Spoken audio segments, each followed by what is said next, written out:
बिस्मिल्लाहिर्रहमानिर्रहीम। अस्सलाम वालेकुम स्टूडेंट। कुछ डायग्राम्स रह गई थी लास्ट टॉपिक से, मैंने कहा वो एक्सप्लेन कर दूं। तो यहाँ पर ये डायग्राम है जो कि स्किन की है। यहाँ पर इन्होंने बताया ये एपिडर्मिस है। एपिडर्मिस के नीचे आती है डर्मिस। अब डर्मिस के अंदर क्या है, ब्लड वेसल है। अब ब्लड वेसल को देखो, ये क्या है जो है, यहाँ पर ये कैपिलरीज का नेटवर्क आ रहा है, ठीक है। ये आर्टीरियोल्स हैं और यहाँ पर ये कैपिलरी का नेटवर्क बना रही है। अब ये वेजो कॉन्स्ट्रिक्शन और ये वाली वेजो डायलेशन है। यहाँ पर देखो ब्लड सप्लाई जो है कैपिलरीज के पास नहीं जा रही है, डायरेक्ट सीधा ब्लड जा रहा है। जबकि गर्मियों में क्या होता है, वेसल डायलेट हो जाते हैं और यहाँ कैपिलरी से देखो बहुत ज़्यादा ब्लड फ्लो करता हुआ जा रहा है। इसकी वजह से ये होता है कि गर्म ब्लड जब यहाँ से जाता है तो हीट लॉस हो जाती है। तो इस वजह से गर्मियों में बॉडी का टेम्परेचर क्या हो जाता है, मेंटेन हो जाता है। सर्दियों में क्या होता है इसी तरह कि सर्दियों में वेसल जो यहाँ पर जो स्किन के करीब जो कैपिलरी का नेटवर्क है, इस तरफ ब्लड नहीं जाता या बहुत कम जाता है। अब देखो यहाँ ब्लड नहीं जा रहा। जब यहाँ ब्लड नहीं जाएगा तो हीट लॉस नहीं होगी। हीट लॉस नहीं होगी तो इसका मतलब ये है कि बॉडी के अंदर हीट स्टोर ज़्यादा रहेगी। तो सर्दियों में हमें हीट को स्टोर करना होता है वेजो कॉन्स्ट्रिक्शन करवाकर, और गर्मियों में हमें हीट लॉस करना होता है वेजो डायलेशन करवाकर, ताकि हम बॉडी का टेम्परेचर मेंटेन कर सकें। और ये बाहर का बताया कि ये एयर और वाटर है। जब यहाँ पर स्वेट ग्लैंड से स्वेटिंग होती है तो वो फिर क्या हो जाती है, एयर के साथ कांटेक्ट में आकर यहाँ से एवोपरेट हो जाती है। एक और डायग्राम है, ये स्किन से रिलेटेड है। ये ह्यूमन की स्किन है। यहाँ पर ये फेस के बारे में बता रहे हैं कि हमने स्किन को इन्होंने जूम करके दिखाया है। अब जूम करके दिखाया, ये वाला जो पार्ट कहलाता है ये एपिडर्मिस है, उसके बाद ये डर्मिस, और डर्मिस के नीचे आ जाती है हाइपोडर्मिस, जिसके अंदर सबकुटेनियस फैट स्टोर होता है। अब डर्मिस के अंदर देखो कुछ भी नहीं है।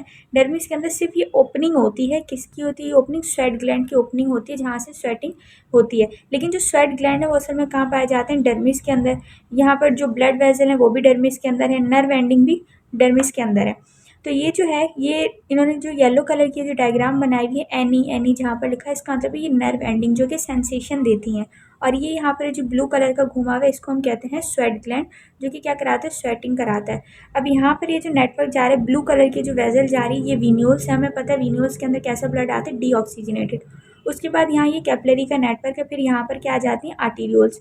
तो उसके बाद क्या होता है, यहाँ से ब्लड फ्लो करते हुए बॉडी में चला जाता है। अब इसी जगह पर एपिडर्मिस के नीचे आर्टीरियोल्स में अगर ज़्यादा ब्लड जाएगा तो ज़्यादा हीट लॉस होता है। अगर कम ब्लड इस तरफ जाएगा तो फिर कम हीट लॉस होता है। तो ब्लड क्या करता है, जैसे पिछली डायग्राम में बताया गया था, जो ब्लड था वेजो डायलेशन में ये ऊपर की तरफ ज़्यादा जा रहा था इन आर्टीरियोल्स में। जब वेजो कॉन्स्ट्रिक्शन होती है तो ब्लड सिर्फ यूँ नीचे से जाता है और यहाँ से चला जाता है बॉडी के अंदर, बाहर हीट लॉस नहीं होता। जैसे यहाँ डायग्राम बनाई गई, ये देखिए, ये जो ब्लड है सारा इस तरफ जा रहा है, जबकि गर्मियों में क्या हो रहा है, कैपिलरीज में पूरा ट्रैवल करते हुए जाता है। तो यही बात इस बारे में बताई गई कि स्किन का स्ट्रक्चर है एपिडर्मिस, डर्मिस, उसके बाद आ जाती है हाइपोडर्मिस। तो जितने भी sensation, nerve ending, blood vessel है, वो सारी कहाँ पाई जाती हैं, डर्मिस के अंदर। अब ये जो नर्व एंडिंग है, इन्होंने कहा ये जो नर्व एंडिंग है, यहाँ पर इन्होंने एक सिस्टम बताया है, सिंपैथेटिक एक्टिविटी वेजो कॉन्स्ट्रिक्शन।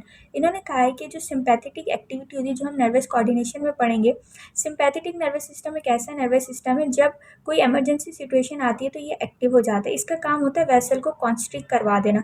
जब वेसल कॉन्स्ट्रिक्ट हो जाती हैं तो क्या होता है, ब्लड प्रेशर इंक्रीज हो जाता है, जिसकी वजह से हार्ट रेट इंक्रीज हो जाता है, अलर्टनेस आ जाती है। ये जो काम होता है कब होता है, जब हमें कोई इमरजेंसी सिचुएशन आती है, तब सिंपैथेटिक नर्वस सिस्टम एक्टिव होता है। कैसे एक्टिव होता है, एड्रिनल ग्लैंड से सिंपैथेटिक नर्वस सिस्टम एक्टिव होता है। और एड्रिनल ग्लैंड जो कि किडनी के ऊपर पाया जाता है, कौन सा ग्लैंड है, एड्रिनल ग्लैंड। एड्रिनल ग्लैंड एक हार्मोन सीक्रेट करता है जिसको कहते हैं, एड्रिनल ग्लैंड में से एड्रिनल मेडुला का जो पार्ट है, एक तो कॉर्टेक्स होता है और एक मेडुला।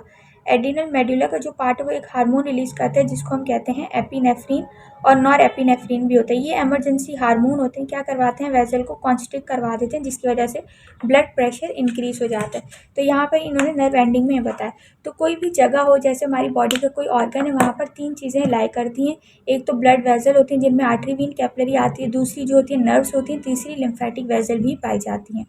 तो बाकी ये चैप्टर पूरा कंप्लीट हो चुका है। अगर आपको इससे रिलेटेड कोई सवाल हो तो आप मुझसे कमेंट सेक्शन में पूछ सकते हैं।